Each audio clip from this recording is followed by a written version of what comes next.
Hey everyone, I'm Ryan Kalamaya. And I'm Amy Goscha. Welcome to the Divorce at Altitude, a podcast on Colorado family law. Divorce is not easy. It really sucks. Trust me, I know. Besides being an experienced divorce attorney, I'm also a divorce client. Whether you are someone considering divorce or a fellow family law attorney, listen in for weekly tips and insight into topics related to divorce, co-parenting, and separation in Colorado. Welcome back to another episode of Divorce at Altitude. I'm Ryan Kalamaya, joined by my co-host and business partner, Amy. How's it going? Good. How are you doing, Ryan? I'm doing well. Just got done skiing and ready to talk about pre-filing considerations. And we thought it would be helpful for people to understand, what do divorce lawyers think about when a person comes into their office or consults with them and they haven't filed. So, Amy, what are the things that you're thinking about, or can you walk us through the issues before someone even files? What are the legal issues that you often think about or come up in a divorce? Yeah. So where we left off in our last podcast episode was Eric was in our office for his initial consultation. So he's left, he's hired us. And so now we're at the point where we really need to think about, what do we do next? And so there's a myriad of questions, going through my mind. And so one of the first ones I think about is, timing of filing. That's probably the first question I actually ask myself. Um, what do you think about, Ryan, when you're thinking about timing on filing? Well, I always ask people what their expectation is on timing. Under Colorado law, you can't get divorced within 90 days. So there's a cooling off period. That's kind of a vestige from back in the day. But if we're in, say, September, there might be a reason to race to the courthouse and file, but we don't want to do that and upset the other party if that is a goal or a consideration, which it usually is. So the timing is figuring out, is the person in a rush? Are there other factors such as people depleting money from bank accounts, travel with the children, those sorts of things? When you say timing, that's what I usually think of. Are there other things that come to your mind? Yeah, so that kind of dovetails into jurisdiction. So, what are some of the jurisdiction considerations that you would be thinking about? Well, Eric and Melanie, and just as a reminder, that is Eric Wolff's story in our first episode, and it's on our website. We have this hypothetical situation of Eric Wolff and Melanie, but going through a divorce here in Colorado. So I practice mostly in Aspen. There's definitely a strong correlation or connection with other places. Houston, New York. There are people that fly in and out, and they have multiple houses. And so, when in terms of jurisdiction, one party has to be domiciled in Colorado before they file. And so that is certainly a consideration. If someone has just moved here, let's say last month, they escaped New York City and wanted to come and lay down roots in Aspen, which we've certainly seen a fair amount of, that's going to bring up an issue with jurisdiction. And so then you also have other issues, and I think, Amy, you're referencing with jurisdiction venue. In my area, Garfield County, Eagle County, Pickens County, there's areas like in Basalt, I think there's a 7-Eleven where the county line goes down. So the Snicker bars are in Eagle County, and then the Gatorade is in Garfield County. But you can choose. Sometimes what we will do is we will purposefully choose. I don't think that for you down on the Front Range, that's as much of a consideration, but those jurisdictional issues is certainly something that you have to consider. Any other comments that you have? Yeah, what I'm thinking about, in the metro area is actually the timing. Like there are certain courthouses and actually counties that do things quicker. So depending on if I want it done quicker or not, that's also a consideration. Right. I mean, for me, the venue, the things that I'm thinking of are what the issues are, but where the people work, where the courthouse is, but certainly some of the issues. In Garfield County, you have one of four judges, so it's kind of a lottery system. Whereas in Pitkin County, there is one judge, and we know that judge's uh, preferences and how he operates. Eagle County, same thing. That I can tell people I know I've interacted with those judges when they were private lawyers, and that's going to drive what we end up doing, right? Yeah, absolutely. So kind of thinking about the beginning of the case, the other question I would ask you is what are you thinking about regarding the automatic injunction?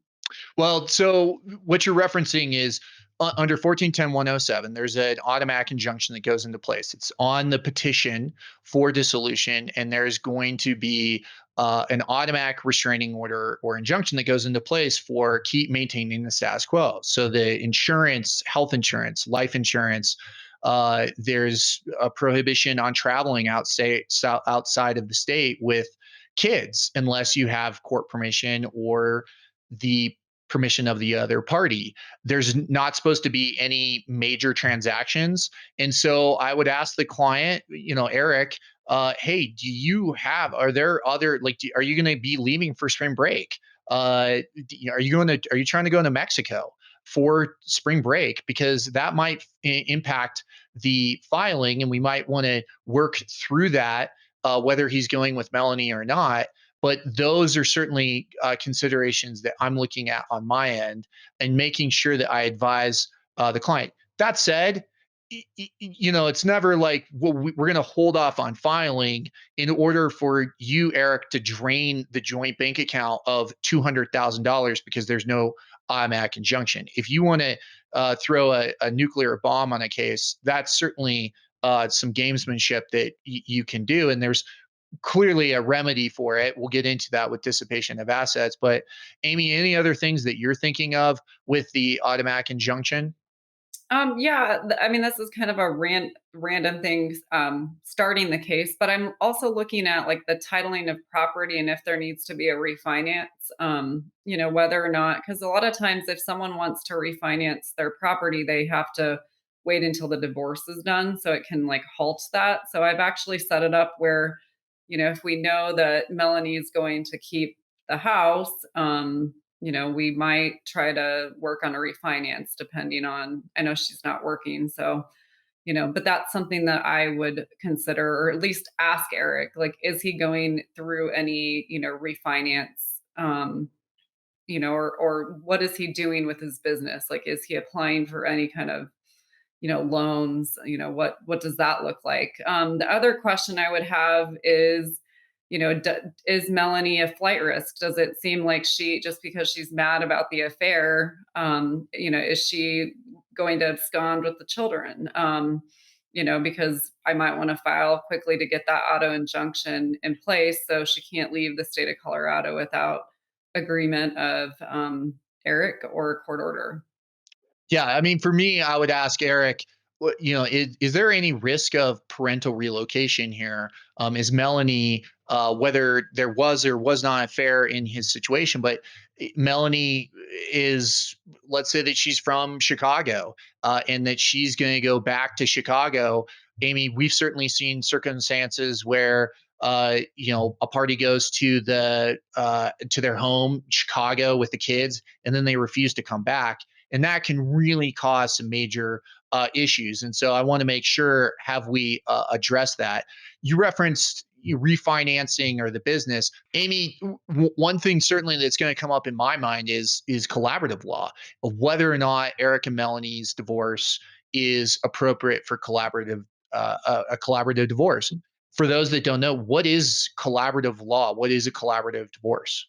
Yeah, so in Colorado, we have like what's called a little C collaborative and then kind of the big C collaborative. So little C collaborative is where You pick two lawyers who are working together, and civility is a really big piece of it, to keep things amicable through the process. The big C collaborative is that you actually hire two lawyers who are committed to the collaborative process. You sign a collaborative agreement, and you cannot, if Melanie and Eric don't actually settle their case and try to take it to trial, then they have to hire new attorneys.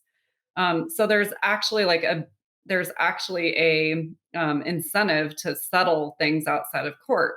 And you can do joint experts. It's really a great process for people to kind of do it how they want to. And that's really a big thing in the metro area because, like there's certain counties where you won't get a divorce final hearing for a year or two, depending on the docket. Up in the mountains, my experience from working in Eagle County is, it's not as much of an issue. But we're going to be looking for those alternative ways to really move things along in the positive direction and not, just waiting. Because that's one thing that is going to really help Eric is that he's going to want to get through the process, and to move on to the next part of his life as soon as he can, instead of waiting a year or two for, a trial. So Ryan, when you're thinking about, other alternatives, what about hiring a private judge? Can you tell us what that would look like? So it's in Eric's situation.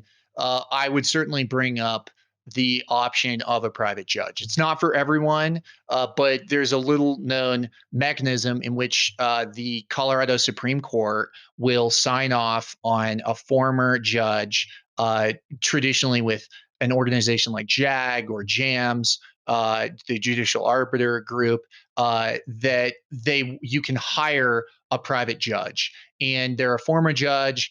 We frequently have used them in cases that are high profile, that people are concerned about the sophistication of the judges, the time that they're going to be allowed to present their issues, and you can select a judge that has more experience with children or is a little bit more business savvy than what would normally be the default. You have to pay for them, but the benefits are that it's completely private.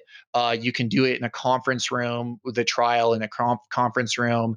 You get to dictate the timing, and you pay for it. But if you want to work around your work schedule or your trial schedule, you can certainly do that. And we'll have another episode on that.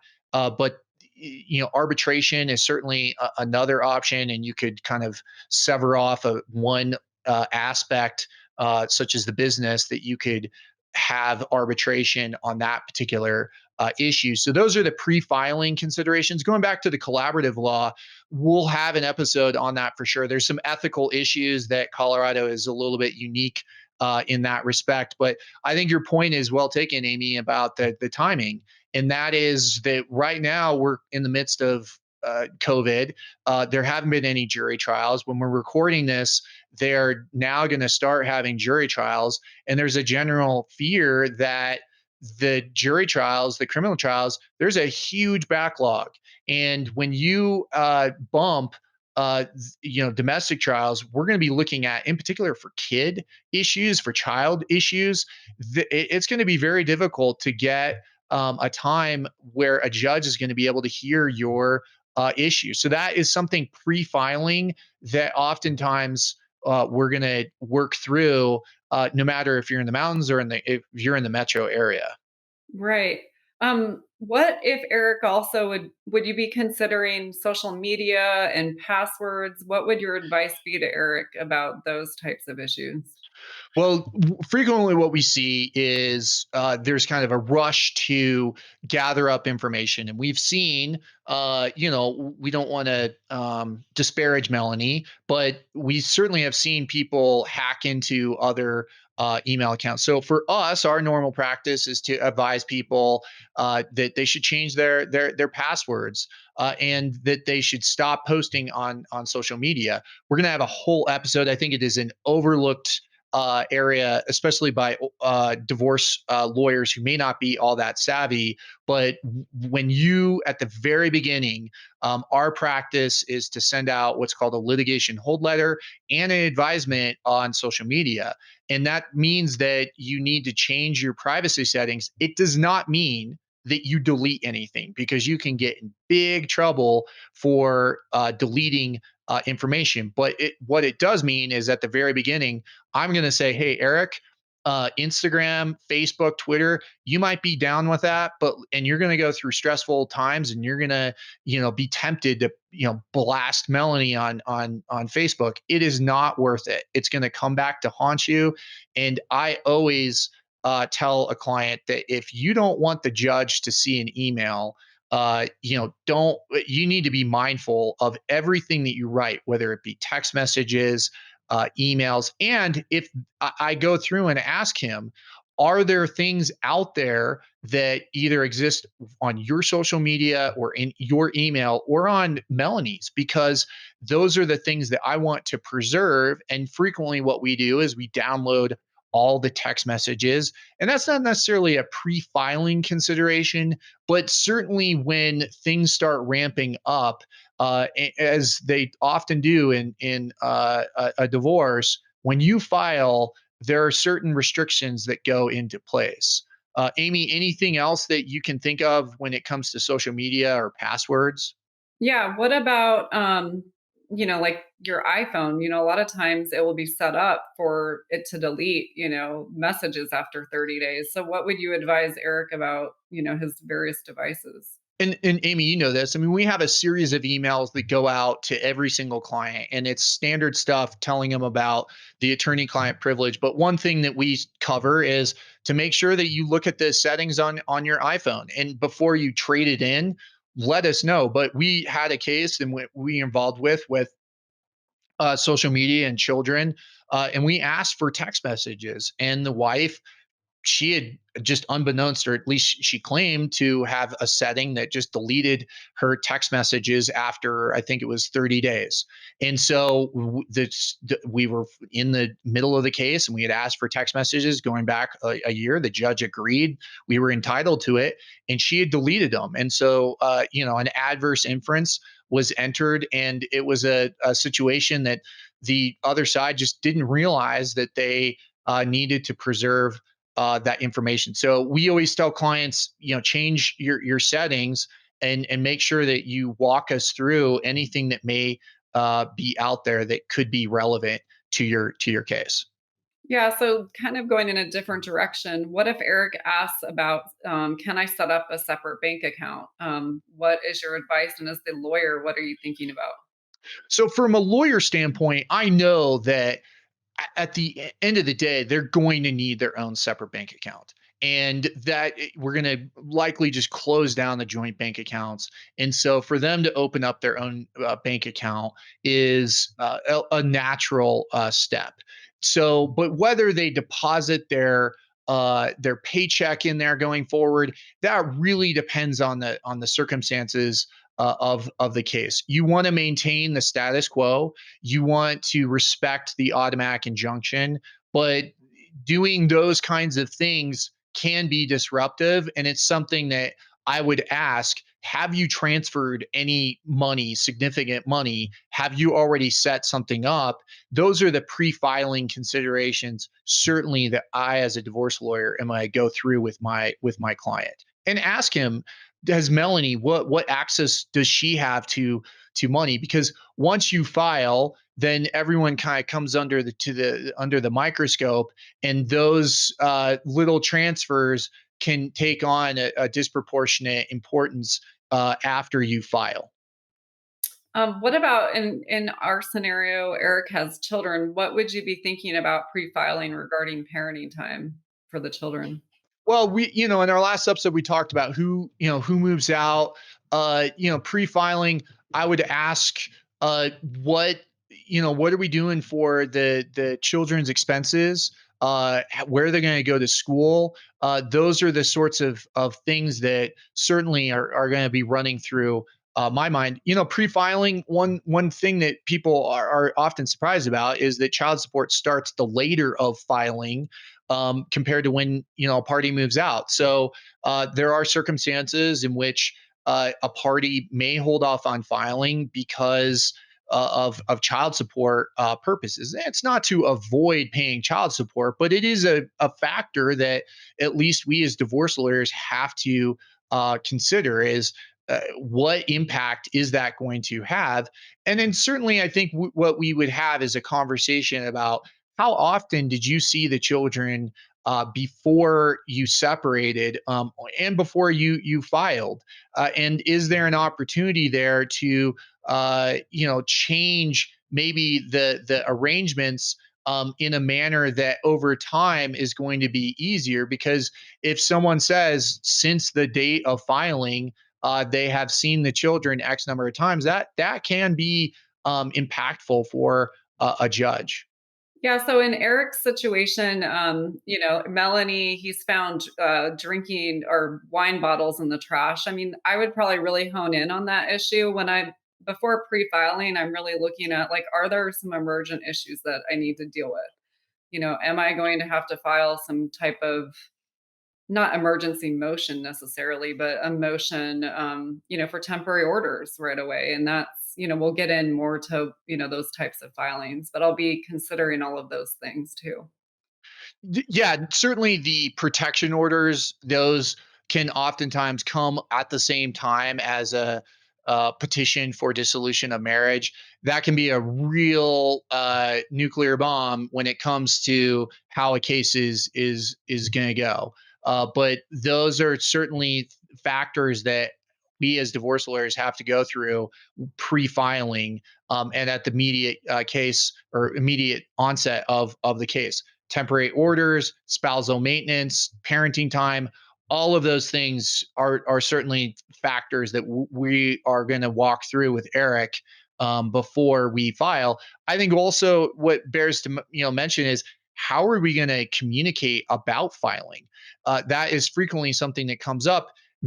Eric, do you feel comfortable sitting down at the kitchen table with Melanie and talking about our marriage is over? I mean, Eric is reluctant. There's usually a difference in where people are emotionally in terms of filing.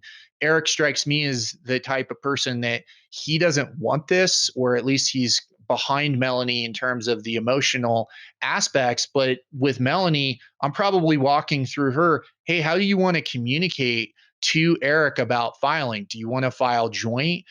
Is it going to come from an email, a letter, those types of things? That is a real strategic discussion that we have with our clients is how do you communicate about even filing in the first place? Yeah, and in this case, having a therapist, even though Eric cringes every time he has to go into the, therapy session, maybe this is a time that we advise we'll set up a joint therapy session. So those are all considerations.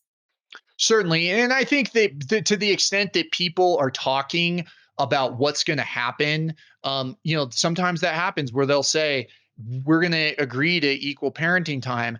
In that circumstance, the filing might disrupt or incentivize a party to ramp things up. And so we might be able to get things resolved. But going back to one thing we mentioned is the business is that if we file and that gets out into the public domain, and there's some business concerns there, that might be something that we discuss ahead of time. Is there a risk that you're going to have to disclose this divorce because you're on a roadshow for an IPO or you're going to sell the business?